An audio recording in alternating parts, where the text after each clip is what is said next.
Good evening, everyone. My name is Ann Winkle, and this is my EDL 856 case study. And let's begin. First, let's start with the reporting.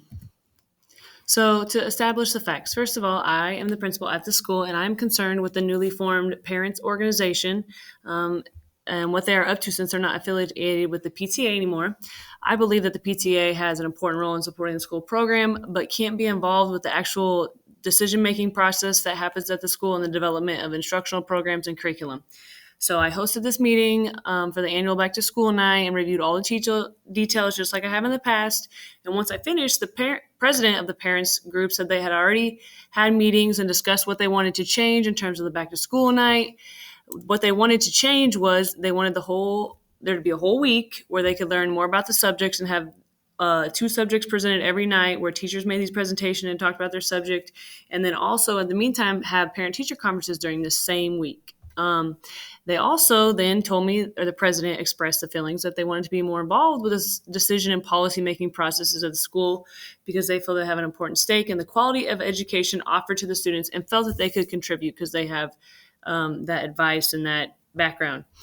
I was shocked, surprised, taken back, and I have to give them an answer in a way that meets their concerns and yet doesn't cross the line of what a parent organization is supposed to do. When did this occur? This occurred at the beginning of the school year.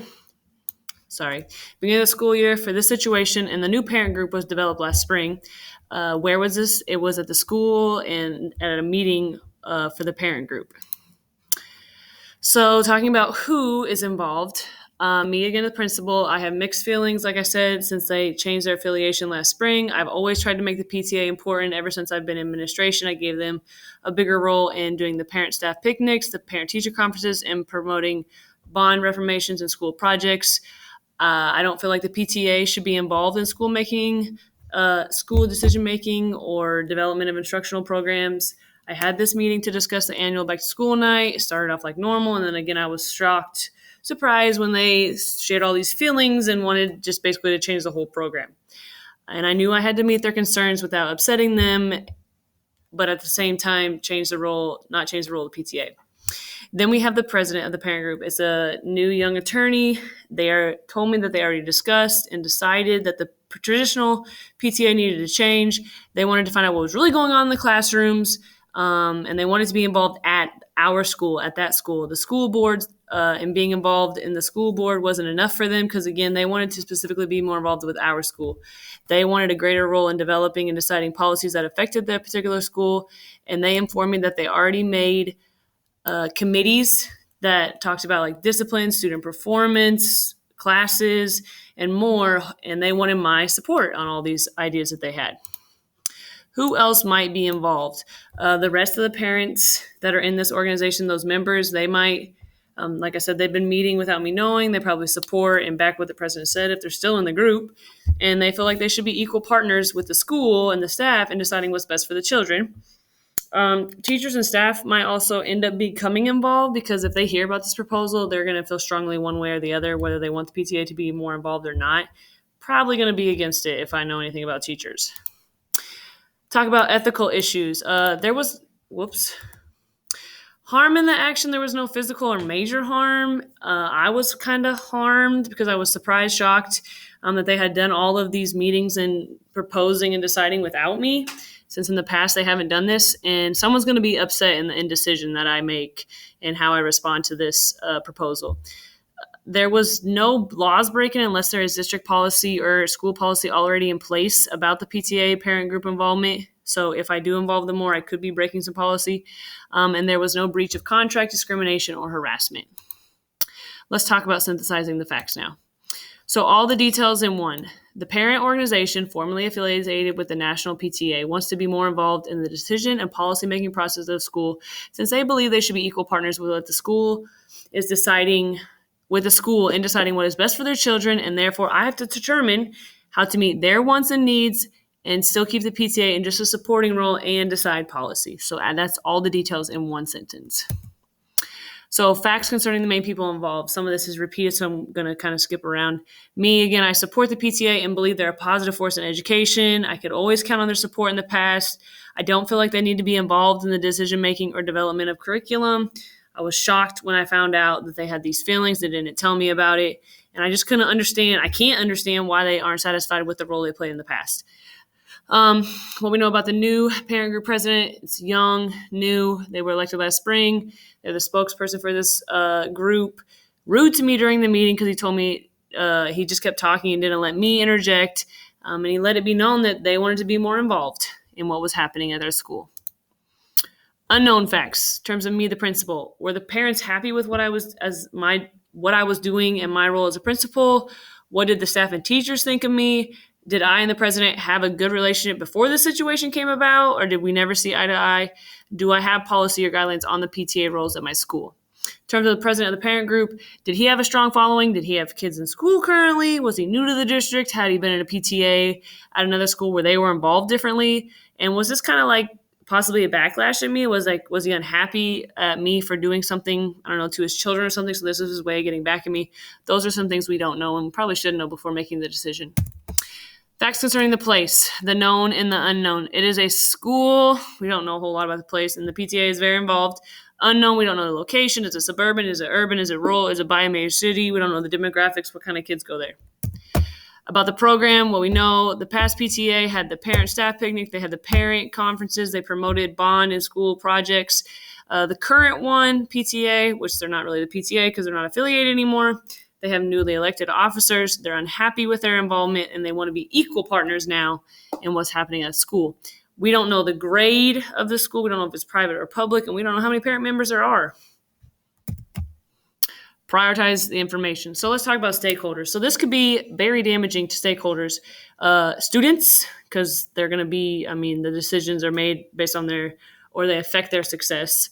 Teachers could be very involved, damaged, helped, either way, really. The staff, and then the parents. Stakeholders, I need to consult. I need to talk to my admin team. I need to talk to the teachers, get their input, talk to the superintendent, board members, other members in the group, maybe ones that weren't quite so vocal, see how they feel about this, and then parents that are not in the group. Those are stakeholders I need to consult. Making sure I see the whole picture. Can I learn more about this? Yes, I can learn more about this. I need to look up policy and what has happened in the past with PTA, what I can and can't do with them. And I need to get input from other stakeholders, especially my admin team and the superintendent. And once I do that, then I think I have enough to make a decision about this. So what are my options? I can take no action, and I'm taking this from a viewpoint that I don't change the parent organization. I leave it the way it is.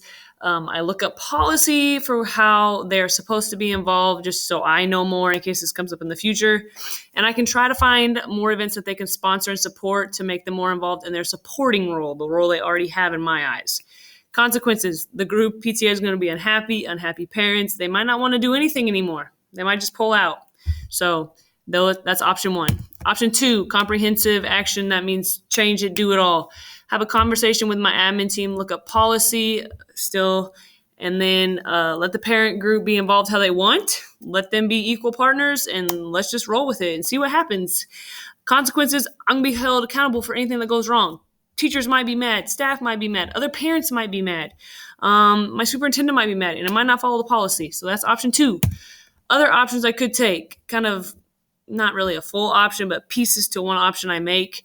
I could take the steps to find and get elected a new PTA president. I cannot elect them. It's the parents that do it, so help them get elected. If not already, I should do a better job at letting them being the parents, attend certain decision-making events and have open forums. So maybe these parents, maybe they just don't feel like they're getting their voice out enough. So just kind of make them happy, let them have more surveys or open forums where they can voice their opinion. Whether or not I take it, it's up to me, but just maybe they need their voice to be heard a little more. And then possibly give them a piece of decision-making to help with in terms of policy and decision-making and instructional. So the evaluation, what are we going to do? Option one, pros. If I do nothing at all, don't got to make no changes, less stress, PTA stays in the supporting role and maybe starts to do more. Con, they're going to be unhappy, the parents. They might pull out of the program completely, and they might just leave the school and the district. If I do it all, if I change it and let them be more involved, they're going to stay around and be in a supporting role. And then happy parents, more help, more money, more gifts, more donations, stuff like that. Cons, I could have upset parents and teachers. My job is on the line if things don't go well, and then might not follow district policy.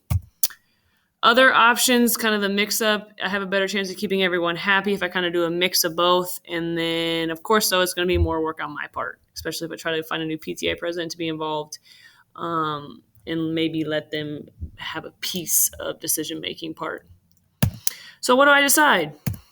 I decide to do kind of a do it all, do nothing at all, and other option mix. I'm going to go to the admin team, go to the superintendent, what I think should always happen in situations like this, and get input and advice. Look up policy for how can the parent group be involved, what are the limitations, what's been in the history, find ways to get them more involved in the supporting role that I appreciate and that they've been great at in the past. And if district policy allow, try to involve them in at least one decision-making piece. So steps, like I said, go to admin and superintendent, get their advice, what steps they would take, how they feel it would go, and make a pro and con list with them. Look up policy on parent involvement to see what all parent groups have been a part of and what they can be a part of in terms of helping with school policy and instructional pieces. Get input from the teachers and other community members on what other PTA events the PTA could host or help with in a supporting role. Find ways to allow parents to voice their concerns and opinions on school decisions so they feel more heard. And a policy allow, start with one event to let them have more influence on. To avoid negative outcomes, I need to communicate all of these steps and ideas with my admin team for sure, district personnel and staff. So when things do change, they don't feel like I did all this behind their back or I'm taking the parent's side all the time. And then start with a small item that I allow the parent group to begin helping with, and make sure parents are involved as well to keep that balance of parents and staff. Those are some things I can do to avoid negative outcomes. And then finally, plan B, use only if I have to, is to go out and find a new president for that parent group that has the same views as me and then help them get elected. I cannot elect them. If I believe parent teacher organization, they have to be elected by parents. Hope you enjoyed. I learned a lot with this. Parents are going to be a lot of my stress and a lot of my help when I become an admin. So here's my references and have a great night. Thank you.